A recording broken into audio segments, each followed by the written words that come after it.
Well, welcome back. Kathryn Orford is the author of Become Your #1 Fan. I love it. And she says there's probably someone you're forgetting to send a Valentine's Day card to, or even just a gift. That's going to be yourself.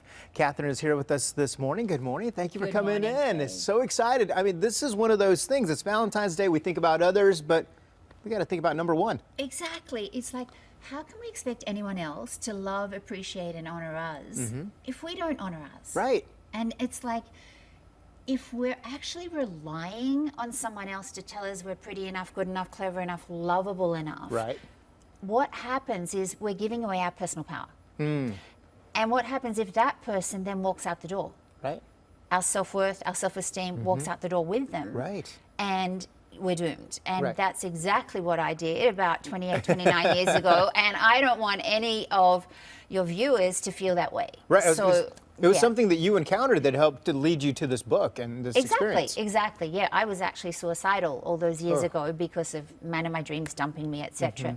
But really, I want to focus on the fact that I rebuilt my life and I learned to silence my inner critic and I learned to really love myself from the inside out. And that's my message on Valentine's Day. It's like, you know, the only person that's guaranteed of being in our life for the rest of our life is who? It's you. Ourselves. Ourselves, right. And so why would we not really love and appreciate ours? And so and I think Valentine's Day brings up a lot, Craig, for people that are not in a relationship. True. Yeah. Absolutely, right? Because you start to think and self-doubt and you just wonder what's wrong, what's going on with me. Yeah, am I ever going to get that person? And so instead of falling into that, which is the woe is me mode, and it's slightly victim mode, but it's an emotional state, and I understand, but it's far more useful to spend that day, if you aren't in a relationship yet, to start visualizing what sort of partner do I want? What qualities do they have?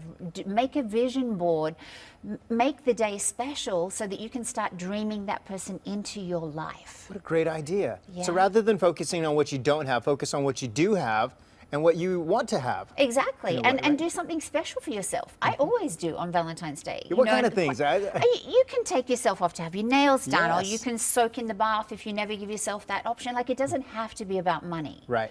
And so, yeah, and I think that when we start to really learn to love ourselves from the inside out, I'm not suggesting, by the way, that people don't reach out and send Valentine's Day cards and roses or whatever you want to do. That's Right. awesome. Right. However, let people know that you love them and you Right. appreciate them. That's awesome.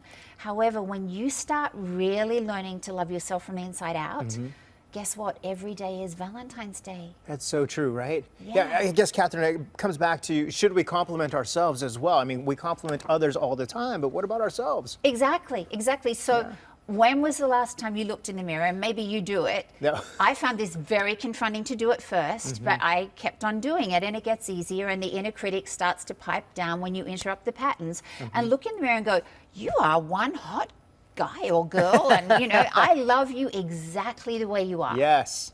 That's awesome. Unconditionally. Unconditionally. That's fantastic. Kathryn, I love you. You even brought your book in and a little chocolate there. Yeah, and there's a little Valentine's Day gift. Well, thank you. That's so sweet. Thank you so much. Kathryn Orford, thanks for coming in this morning. If you'd like to hear more about the book or learn more about the book, it's called Become Your #1 Fan. It's available where books are sold. We will be right back.